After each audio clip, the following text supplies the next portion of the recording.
안식구 3일 동안 평안하였습니까? 네, 우리 화요 기도에 오신 모든 우리 태경교회 교우님들을 진심으로 환영합니다. 함께 참여하신 것처럼 달고 오묘한 그 말씀 안에 저희가 이 시간 푹 잠기고 말씀으로 함께 은혜 받는 귀한 시간이 되기를 간절히 소망합니다. 함께 요한복음 6장 66절부터 68절까지 있는 말씀을 같이 읽습니다. 요한복음 6장 66절부터 있는 말씀입니다. 같이 읽습니다. 시작. 이러므로 제자 중에 많이 물러가고 다시 그와 함께 다니지 아니하더라. 예수께서 12 제자에게 이르시되 너희도 가려느냐?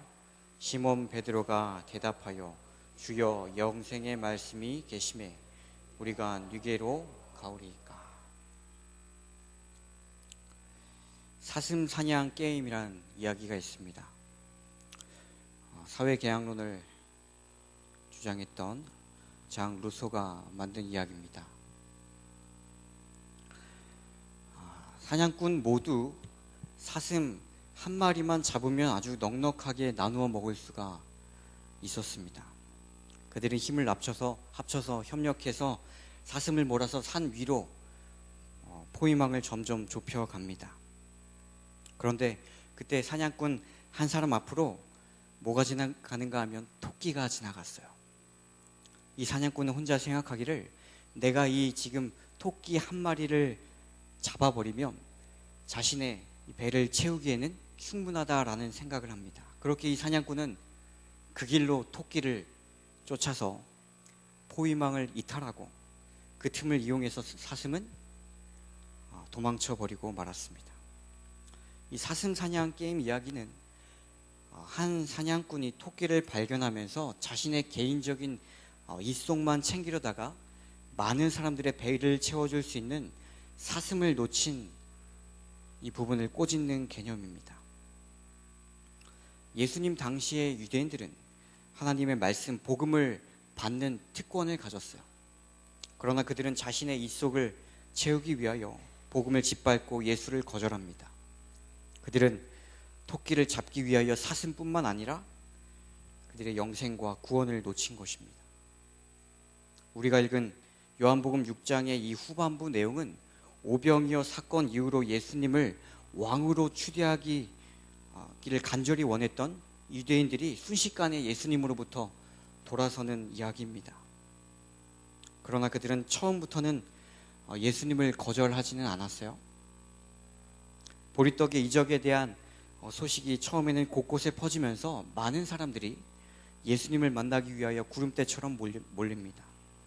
예수님이 들어가신 그 회당에서는 보리떡 기적에 대한 이야기뿐만 아니라 예수님께서 물 위를 걸으신 사건, 그리고 태풍을 잠잠하게 하신 일까지 예수님 이야기가 퍼지는 것입니다.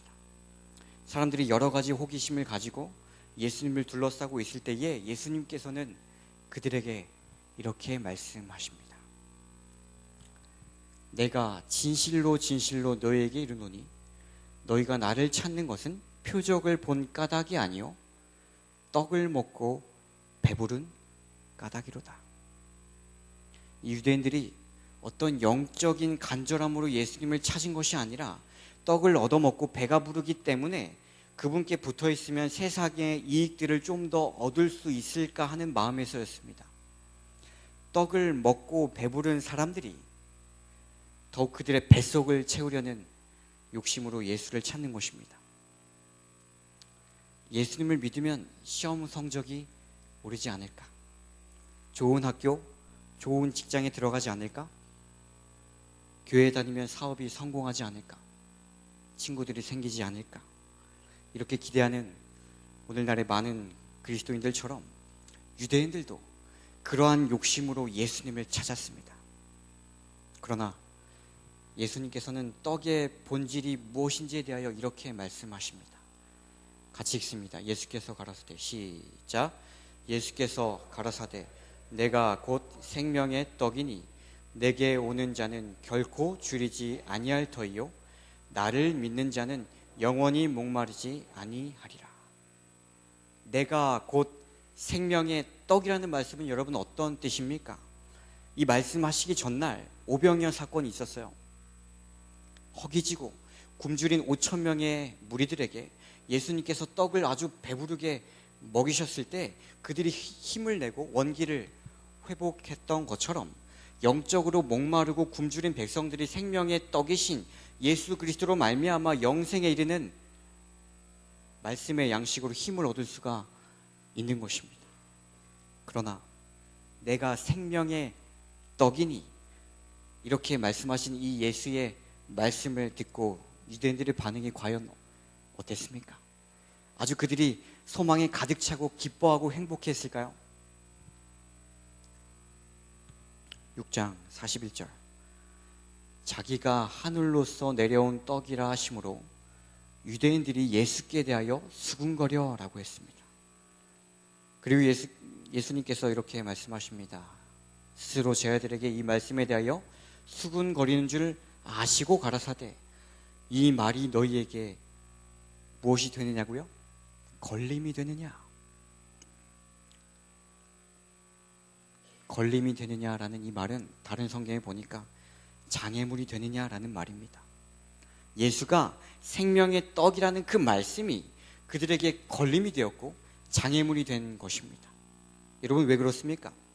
유대인들이 원하는 세상의 이익과 유익을 얻어가는 데 있어서 하늘에서 내려오는 생명의 떡이 아무런 도움이 되지 않았기 때문에 그렇습니다. 제자들은 불신에 대한 책망을 받으면서 한층 더 예수와 멀어지게 되었다. 그들은 심히 불쾌했다. 그리하여 그들은 구주를 상심시키고 바리새인들의 악의를 만족시키기를 바라면서 예수를 등지고 멸시하면서 떠나갔다. 그들은 결정하였다. 곧 정신이 없는 형식, 알맹이 없는 껍질을 취하기로 하였다. 그들의 결정은 그 후 다시는 번복되지 않았는데 이는 그들이 예수와 더 이상 같이 다니지 아니하였기 때문이다. 너무나도 슬픈 장면입니다. 또 요한복음 계속해서 말합니다. 이러므로 제자 중에 많이 물러가고 다시 그와 함께 다니지 아니하더라. 다시는 그들이 예수와 함께 다니지 않았어요. 한때 보리떡 이적을 경험하고 놀라운 마음으로 예수님을 쫓았지만 세상의 유익을 얻기 위하여 예수님을 따라다녔지만 예수님이 세상의 떡이 아니라 생명의 떡이라는 사실을 깨달은 많은 유대인들과 많은 제자들이 이제는 예수님을 떠나는 것입니다. 야심이 가득했던 군중들이 예수님을 보고 실망하면서 그들의 사랑이 증오로 바뀌었고 그들의 찬양이 저주로 변한 것입니다. 세상에서 출세하고 부유하고 즐겁게 살기를 희망하는 많은 사람들에게 있어서 그 예수님의 말씀은 걸림돌이자 장애가 되었어요. 여러분 우리는 어떻습니까? 예수님의 말씀이 우리들의 인생에 장애가 될 때가 있습니까? 안식일에 시험을 치지 못하기 때문에 예수님의 말씀이 인생에 걸림이 됩니까? 소주와 삼겹살을 먹지 못하기 때문에 예수님이 인생에 걸림돌이 됩니까? 보물을 하늘에 쌓아두라는 그 말씀 때문에 예수님이 인생에 걸림이 됩니까? 그들은 너무나 허영심이 많고 독선적이어서 견책을 받을 수가 없었고 겸비의 생애를 감수하기에는 너무나 세상을 사랑하였으므로 대부분 예수에게서 떠나갔다. 많은 사람들이 지금도 그와 똑같은 일을 행하고 있다. 가버나움의 회당에서 이 제자들이 시험을 받은 것처럼 오늘날에도 사람들은 시험을 받고 있다. 사람들은 진리가 마음속에 들어올 때에 저희 생애가 하나님의 뜻과 일치하지 않는다는 것을 깨닫는다. 그들은 자신에게 전적인 변화가 필요하다는 것을 깨달으면서도 극기의 사업을 기꺼이 감당하려고 하지는 않는다.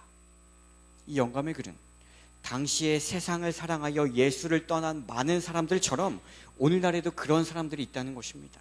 말씀이 그들의 마음에 들어갈 때에, 진리가 마음속에 들어올 때에 그들은 그들의 삶이 그들의 추구하는 바가 하나님의 뜻과 일치하지 않다는 것을 깨닫는다고 했어요. 왜냐하면 하나님의 뜻과 자신의 뜻이 일치하지 않기 때문에 그렇습니다. 이 본문의 유대인들은 처음부터 예수님을 거절한 사람들은 아니었어요. 한때 예수님을 사랑하고 그분의 말씀과 그분의 치유와 그분의 이적을 갈망하고 소망한 사람들이었습니다. 그러나 그들의 생애의 목표와 꿈은 하나님의 뜻과 일치하지는 않았습니다. 그들이 추구하는 것은 하늘의 양식과 신앙적인 헌신이 아니라 개인의 영광과 세상의 물질을 추구하는 삶이었어요. 그들이 예수를 계속해서 따르기 위해서는 세상의 물질과 욕심을 버려야만 하는 그들의 희생이 너무나도 커 보였습니다. 빌레몬서 1장에는 4명의 인물이 나옵니다. 나의 동역자 마가, 아리스다고, 데마, 누가가 문안하느니라. 사도 바울이 한 말이죠. 사도 바울의 동역자 4명입니다. 우리는 이 중에 이 두 인물을 잘 알고 있습니다. 마가도 알고요, 또 누가도 알고 있습니다. 아리스다고와 데마는 좀 낯섭니다. 이 데마가 누군지 보니까 디모데후서 4장 10절에서는 데마는 이 세상을 사랑하여 나를 버리고 데살로니가로 갔고 라고 했어요. 사도 바울의 동역자 데마가 바울의 곁을 떠나는데 그냥 떠난 것이 아니라 세상을 사랑하여 떠났다라고 했어요. 사도행적을 보니까 데마는 한동안 확고하였으나 후에는 그리스도의 사업을 버렸다. 여기에 언급하여 바울은 데마는 이 세상을 사랑하여 나를 버렸다고 기록했다. 세속적 이익을 얻기 위하여 데마는 높고도 고상한 모든 생각을 팔아버렸다. 또 디모데전서 1장 19절은 믿음과 착한 양심을 가지라. 어떤 이들이 이 양심을 버렸고 그 믿음에 관하여는 파선했다. 20절 그 가운데 후메네오와 알렉산더가 있으니 라고 했어요. 우리는 이 후메네오와 알렉산더를 잘 모릅니다. 그러나 그들은 처음 믿음과 착한 양심을 버리고 믿음에 관하여 파선했다. 그들의 믿음이 잃은 것입니다. 성경에는 이렇게 세상을 사랑하여 예수를 떠나는 많은 제자들이 있었음을 밝혀줍니다. 과거에도 그랬고요, 그리고 현재 지금도 그렇고요, 앞으로도 그렇게 될 것입니다. 예수님께서 제자들에게 이렇게 묻습니다.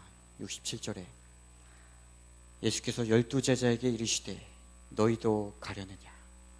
그러나 베드로가 이렇게 말합니다. 이 68절에 있는 말씀을 같이 읽습니다. 시작. 시몬 베드로가 대답하여 주여 영생의 말씀이 계심에 우리가 네게로 가오리이까. 예수님께서 제자들에게 물으십니다. 저기 세상을 사랑하여 떠나는 저 제자들처럼 너희들도 떠나겠느냐라고 물으셨어요. 세상의 욕심을 버리지 못하고 또 희생하지 못하고 떠나는 저 사람들처럼 너희들도 떠나겠다는 것입니다. 그때 베드로가 하는 대답은 가히 예술적입니다. 주여 영생의 말씀이 계심에 우리가 네게로 가오리이까. 영생의 말씀을 가지신 예수님께서 여기 계신데, 생명의 떡이 여기 계신데 우리가 누구에게 가겠습니까? 우리가 네게로 가오리이까. 그리스도의 가르침과 사랑과 자비의 교훈을 떠나서 불신의 흑암과 사악한 세상으로 돌아갈 수는 없었다. 구주께서 당신의 놀라운 이적을 목도하였던 많은 사람들에게 버림을 받으실 때에 베드로는 주는 하나님의 거룩하신 자라는 말을 함으로써 제자된 믿음을 표시하였다. 노란색 같이 읽습니다. 시작. 영혼의 닻을 잃는다는 생각만 하여도 그의 마음은 공포와 고통으로 가득 찼다. 구주를 잃는다는 것은 캄캄하고 폭풍우 치는 바다에 표류하는 것이나 다름없었다. 여러분, 이 베드로의 대답은 가히 예술적이고 거의 반사적이었습니다. 주님 영생의 말씀이 여기 계시는데 우리가 과연 누구에게 가겠습니까? 이것은 그의 제자된 믿음을 표현한 것입니다. 주님이 여기 계시지 않는다면 그의 마음은 공포와 고통으로 가득 찰 것이고, 주님을 잃어버린다는 것은 폭풍우 치는 어두운 바다 한가운데서 표류하는 것과 똑같다는 어부 베드로는 너무나도 잘 알고 있었습니다. 세상을 사랑하여 예수를 떠나는 신앙이 있는가 하면 영생의 말씀을 끝까지 따르는 신앙이 있는 것입니다.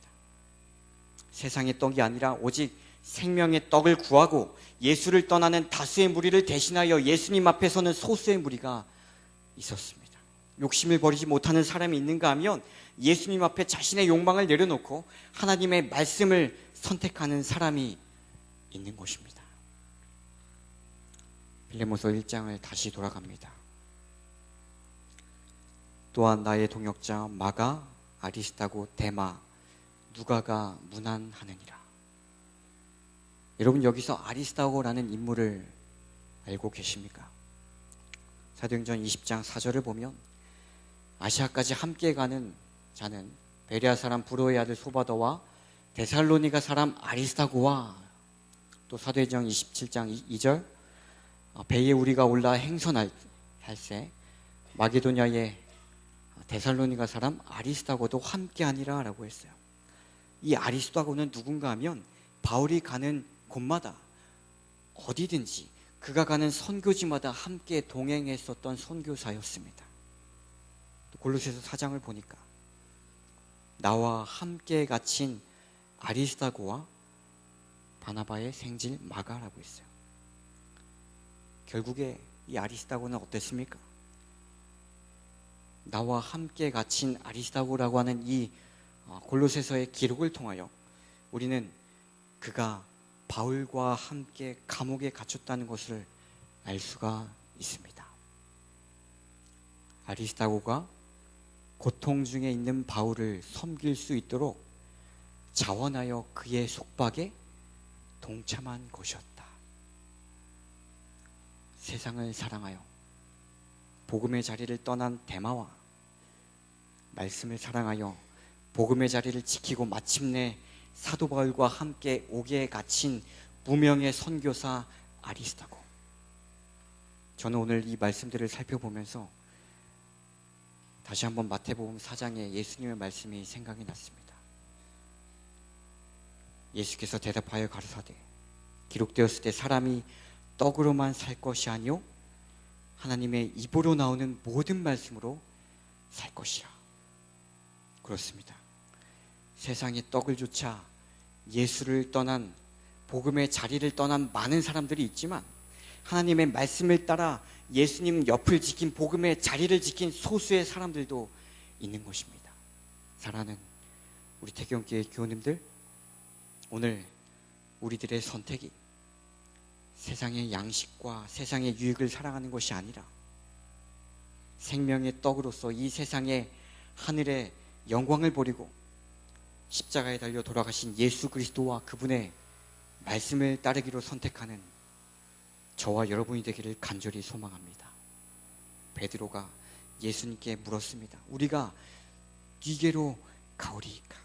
베드로는 우리가 어디로 가겠습니까? 라고 묻는 것이 아니라 우리가 누구에게로 가겠습니까? 라고 물었어요. 여러분, 이 베드로의 이 말은 참이었습니다. 어디로 가는 것보다 더 중요한 것은 누구에게로 가느냐이기 때문에 그렇습니다. 여러분, 어디는 장소와 위치입니다. 누구는 사람과 존재를 말합니다. 사람들은 좋은 장소를 찾기를 좋아합니다. 살기 좋은 곳, 안락하고 편안한 곳, 안전한 곳, 풍경이 아름답고 멋있는 곳, 재미있는 곳. 그러나 우리 그리스도인들이 추구해야 할 곳은 장소가 아니라 존재입니다. 바로 예수 그리스도입니다.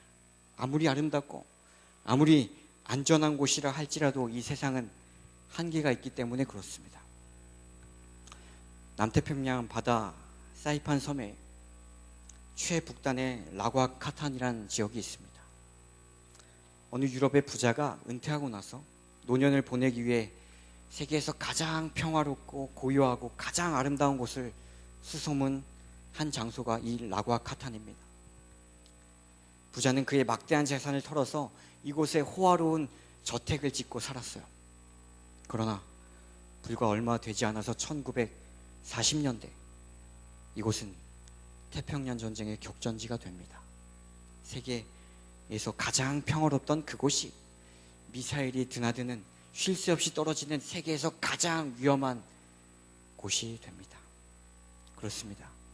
아무리 아름답고 아무리 안전한 곳이라 할지라도 이 세상은 한계가 있어요. 그러므로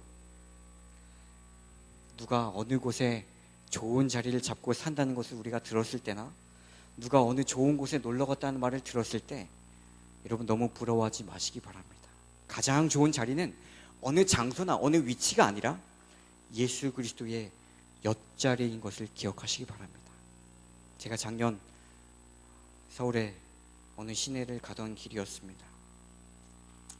저기 저 버스 정류장에서 어디서 많이 본 사람이 서 있는 곳입니다. 제가 점점 가보니까 제가 알고 있는 사람이 맞아요. 제가 중학생 시절에 교회 청년으로 있었던 형이었습니다. 참 신앙도 좋고 인품도 좋아서 청년들뿐만 아니라 저 같은 학생이나 또 어린이들, 동생들까지 모두가 좋아했었던 형이었습니다. 그래서 저는 아주 오랜만에 반가운 마음이 들어서 멀리서부터 인사를 건넸습니다. 그런데 그 형의 표정이 그렇게 밝아 보이지 않았고 저를 만나는 것이 되게 불편해 보였어요. 그 형을 다시 보니까 한 손에는 담배와 라이터를 손에 쥐고 미처 제 앞에서 다 숨기지 못하는 아주 어설픈 모습이었습니다. 이미 교회를 떠난 지 꽤 오래되어 보이는 그 형의 모습은 참으로 제 마음을 아프게 했습니다. 예전에 그 형이 교회에서 간증한 모습이 생생하게 기억을 하고 중학생인 저에게 시대의 소망을 꼭 한번 읽어보라고 권했던 것이 생생하게 기억하고 성경학교 때 교사로 어린이들을 가르치던 그 모습이 생생하게 기억을 하는 것입니다. 사랑하는 우리 교우님들, 오늘 이 저녁 저는 말씀을 마치면서 당부드릴 꼭 한 가지는 오늘 우리가 앉아있는 이 복음의 자리를 떠나시지 않으시길 간절히 소망합니다. 예수 그리스도의 십자가 옆에 머무는 자리야말로 세상에서 가장 위대한 자리이고 하나님의 말씀을 묵상하는 그 자리야말로 세상의 어떤 금은 보화보다 더욱 값진 보석을 찾는 귀한 자리이고 하나님께 드리는 이 기도의 골방의 그 자리는 세상에서 우리가 가장 높이 올라갈 수 있는 자리인 것입니다. 시몬 베드로가 대답하여 주여 영생의 말씀이 계심에 우리가 누게로 가오리이까. 이 저녁 세상 그 무엇과도 바꿀 수 없는 예수 그리스도와 하나님의 영생의 말씀을 소유하고 돌아가는 우리 태경교회 모든 교우님들이 되기를 간절히 바라면서 말씀을 마치겠습니다.